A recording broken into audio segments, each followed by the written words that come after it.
Now we've got a African Cichlid tank here that we're going to do a little bit of a service on. Now the first comment that I'll make about an African Cichlid tank is that water quality is 50% of it. I'm going to check the water quality in a minute, and then food quality is the other. Now here we have very good food. So Danichi and New Life Spectrum. So we have very high quality food here, but I will say that some of the fish are a little bit skinny. So what we want to be doing is looking at the bellies of the fish and see some of these bellies are just a little bit on the skinny side. Now it's worse to overfeed your fish than it is to underfeed your fish. But at the same time, we don't want to underfeed the fish. So if you look under the belly of the fish and you see it going up, that means they're not getting enough food. If you see it going down, that means they're usually getting too much. So these fish are totally fine, but a little bit on the skinny side. And what I don't want to do is encourage you to go the other way. I don't want to end up seeing fat fish. Yeah, I'd rather have skinny fish, but at the same time, we want to be aware. The first thing that I've found is that the GH level of this tank is off the Richter. It's over sort of 50, 60. So therefore, these fish are very likely to have osmoregulation issues, liver issues, and other problems over time. Now what's been happened is this has built up in the water too much. So this is a very, very good product for your cichlids, but it must be monitored, because in this case, the level of the GH is way too high. Now, the level is way too high, and this is the most likely suspect. But actually, it can also be overdoses of this, because I find that if you use too much water ager, that can raise your GH as well. And both are not ideal. So a very important thing for today's water change is we want to do a water change, and we do not want to overdose your water ager. That is a very good water ager, but we don't want to use stupid amounts of it. And we also don't want to use this at all, because it's going to take a few water changes in order to get that GH level down. It is really, really high, and these fish will be much happier. See, I'm seeing a little bit of flicking and scratching, and see if you watch this fish, the way it's sitting in the water, see the way it's flicking its fins around, it means it's not actually that comfortable. And overly elevated GH may be an issue. Now, there is no ammonium nitrite or nitrate, which means the tank is not overfed, which we can see because they're not fat, and it is not underfiltered. It has a very good filter.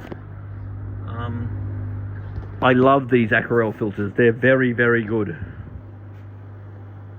But we need to monitor GH, and we need to get it down in this case. Now in this water, the KH is 9, which I'm very happy with, and the pH is alkaline, which I'm very happy with. Now, because of the rocks that are in this tank, it is very likely the pH is rarely ever a problem. The other thing is this tank is very well aerated.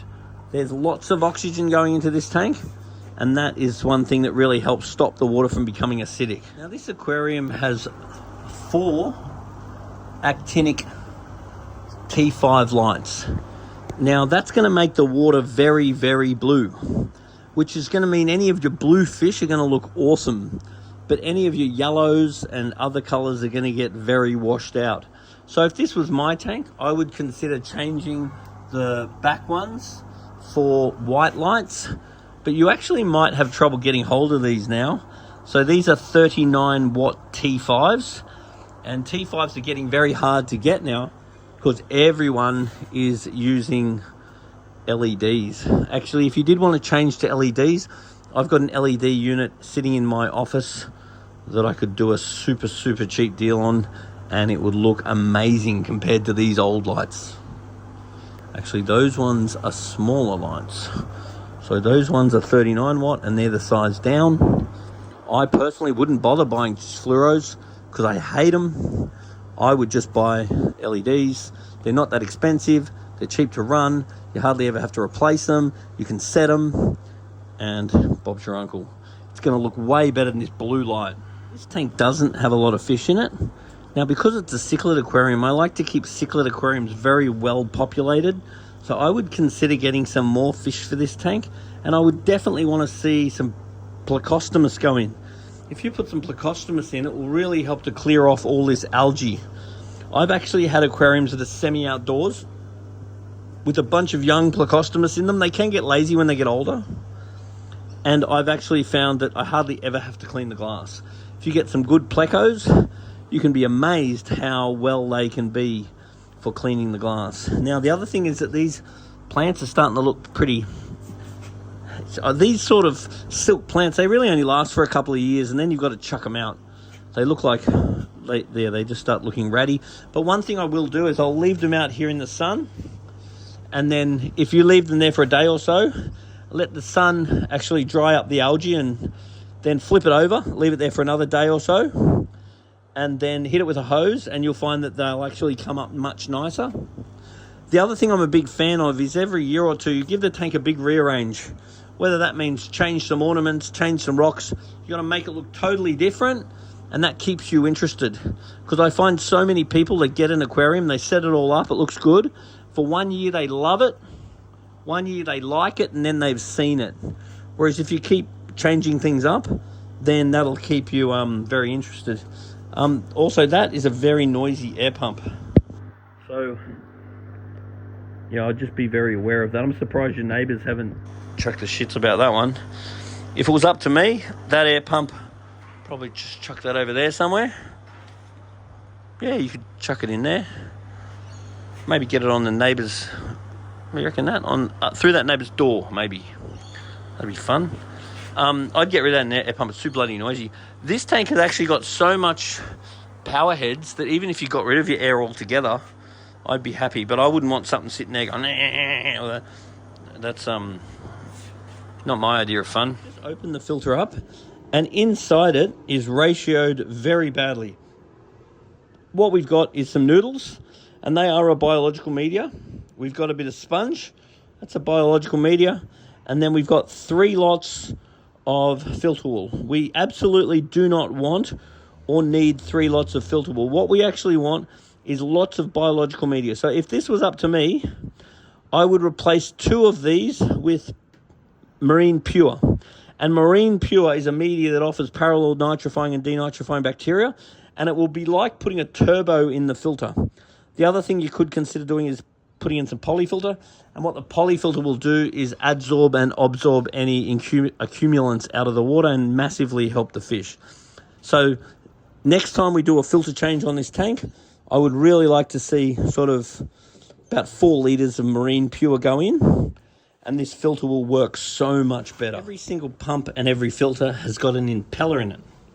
So it's important that when you clean your tank, you want to find the impeller, you want to give that a clean, and you want to clean out the housing, make sure there's no crap in it. Otherwise, over time, your filter will be less efficient.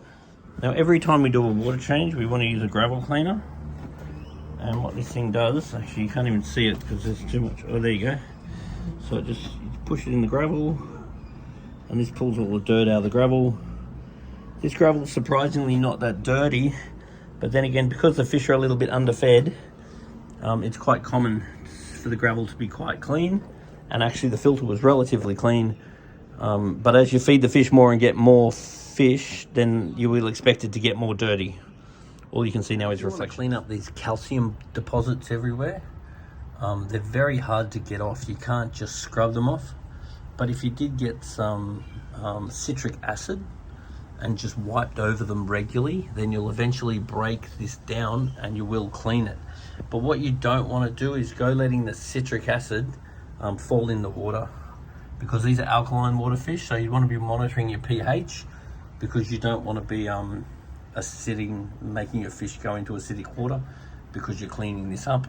But this light unit, you could take that off and you could sort of rub it with citric acid and potentially get a lot of this calcium deposit off, and it will clean the tank up quite a lot. Now, it's very often when I leave, the aquarium actually looks worse than what I got here, and that's because I disturb it all up and get all the crap out of the back of the reef, and then often the tank just looks absolutely terrible when I leave, but just be assured that it's definitely 1 step back and 2 steps forward, because when the tank settles and clears up, it'll look better than ever. And because this tank has a very high GH in it, I would not recommend adding new fish until several water changes have been done and the GH level is down. And because it's winter here in Sydney, you can't change huge amounts of water at a time because we don't want to give the fish a cold flush. Now, the other thing I'm a little bit concerned about is I can't see a thermometer anywhere. So the water feels right, but I'm not actually a human thermometer. I'll put a thermometer in there and I'll check the temperature. I'm positive it'll be fine, but you really want to have a thermometer, because you really need to know when the tank is running too cold or even too hot. These fish are really better off sort of 25, 28 degrees. Now, it's really important that your filter inlet is not near your bubbles. Otherwise, the bubbles will get sucked up the filter inlet and often keep giving airlocks to your filter. So keep your bubbles away from your filter inlet. Due to time restraints, I haven't been able to fill the tank up. That's going to get done by the owner. And at the moment, I can't really see in the tank because I've ruffled everything up. So next time I'm here, or as soon as the water clears, which will be very clear soon, it all needs to be redecorated. And then these plants need to be either left in the sun to clean or potentially replaced. And though it looks terrible now, it will be much cleaner and much healthier after this service. And when you go to put the prime back in, make sure you don't overdose it. We don't want too much water ager. Only use a tiny little bit per bucket.